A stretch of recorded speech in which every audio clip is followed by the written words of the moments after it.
on things that you just met somebody, you want to give them the concept of Islam. Now when they study and learn more about it, great.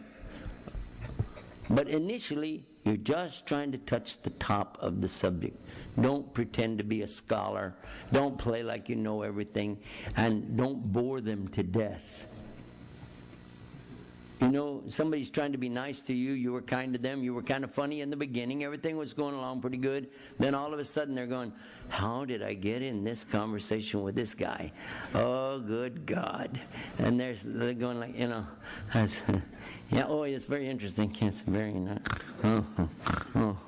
Yes, well, give us your card and we'll see you much later. Don't bore them to death. That's my advice. You have some points. Get to your point. Point number 1. We believe in Allah. Allah is one. He has no partners. He's not like the creation. If you compare him to the creation, that's not Allah anymore. Point number 2. The relationship between us and him is what? Who's the boss? Allah or you? Well, duh. That's real easy. I mean, you know, they'll know that right away. They understand it. It's not a problem. Anybody goes on a job, anybody goes anywhere, goes to work, doesn't matter what capacity, there's a boss and an employee. And if you're the employee, you don't tell the boss what to do. You can imagine this guy show up the first day and he's filling out the papers. He goes, these papers are too complicated. I want them to be much easier. And I just want to use a pencil. I don't want to use a pen for that. Oh, and the salary has to be a lot higher. I want this, and hours, I don't want to work that much. And there you go. That's what I want right there.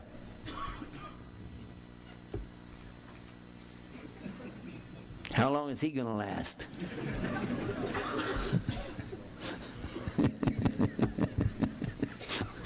You betcha. Out.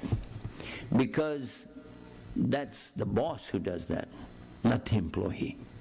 He comes in and tells you, hey, fill this full paper out. You don't leave any blanks on it. Use a pen when you fill it out, and we'll get back to you if we want you. Goodbye.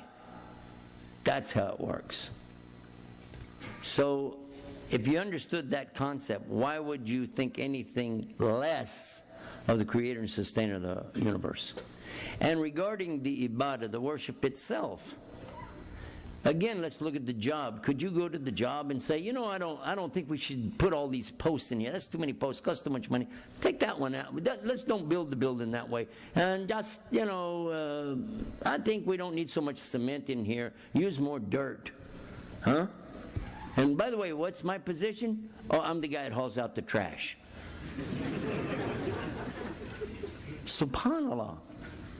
A low position telling the people, the big people what to do. It doesn't work like this. Nobody accept that. Huh? SubhanAllah. And how about the architect of the universe? You respect an architect to put up a big building here in the kingdom, yes? You respect that. This guy, wow, spent these years, look what he did, his accomplishments, look at this grand edifice that he's proposing here. Wow. And it's just a human building a little stick out in the desert. But how about when Allah builds a universe, and have you ever really looked at it and thought about the size? How our earth is just a teeny tiny dot compared to some of the suns that are out there. And the suns are teeny tiny dots compared to solar systems that are there in place. And all of it together in the Milky Way is a dot compared to the whole universe. You're like, whoa. And you're going to tell Allah what's ibadah? The end of Ayatul Kursi scares me when I think about it. وَاسِعَ كُرْسِيُّهُ السَّمَاوَاتِ وَالْأَرْضِ وَلَا يَئُودُهُ حِفْظُهُمَا وَهُوَ الْعَلِيُّ الْعَظِيمُ. And what was said about this, and I share this with the Jews and Christians when the time comes to let them think about who is the creator and sustainer of the universe, and we talk about the size of the macro. Look at the universe, look at the solar system, look at the stars, look at it. And then look under the microscope at the molecules and look and think about the atoms, the protons, neutrons, electrons. Look at what's happening under both of these great magnifiers. You see spheres going in orbits, moving. Both cases, the same system, the same way. Who could do such a thing? Even the scientists today have had to admit there's intelligent design, and they call it ID. You have no room to argue in the favor of atheism anymore. You can't, because they've admitted themselves that there's something else out there, something bigger, something much more than they know.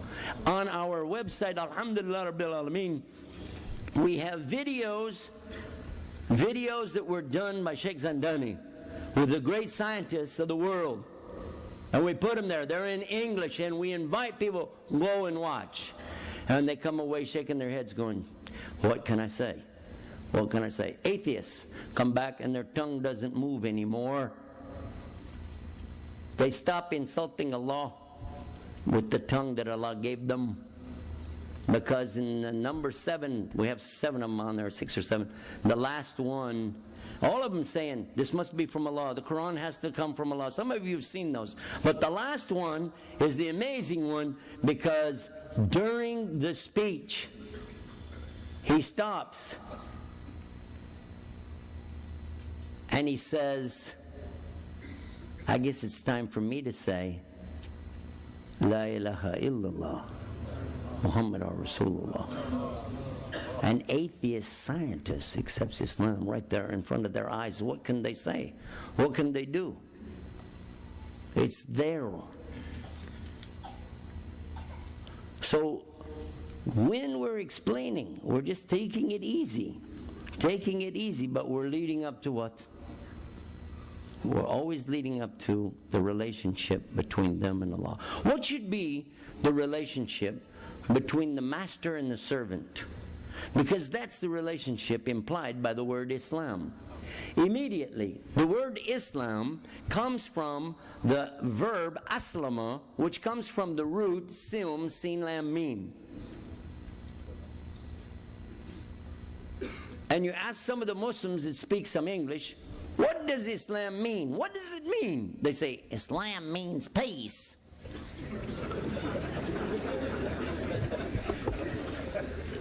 May Allah guide them.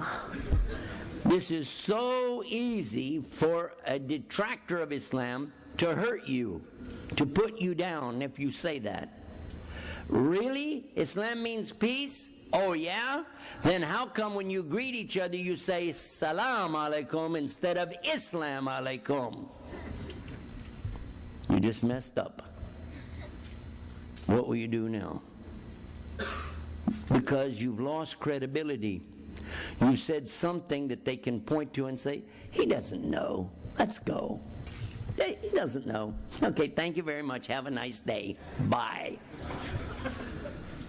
So take it easy and think before you open your mouth. Muslims are commanded not to answer questions unless you really know the answer, and you don't know the answer unless you know the source and the location. Otherwise, you say, I don't know, but we can find out. That's what we're supposed to say. There are 3 words in the English language that the people of the West have a difficult time saying. Very difficult time to say. And that's evident when a man gets married and he goes to work, and then all of a sudden he gets a phone call at work. And I thank the brother that turned his phone on so that I could play into that. That was just on time. I know he only did that for that purpose. Obviously, he's going to turn it off, as are all of you. MashaAllah. MashaAllah.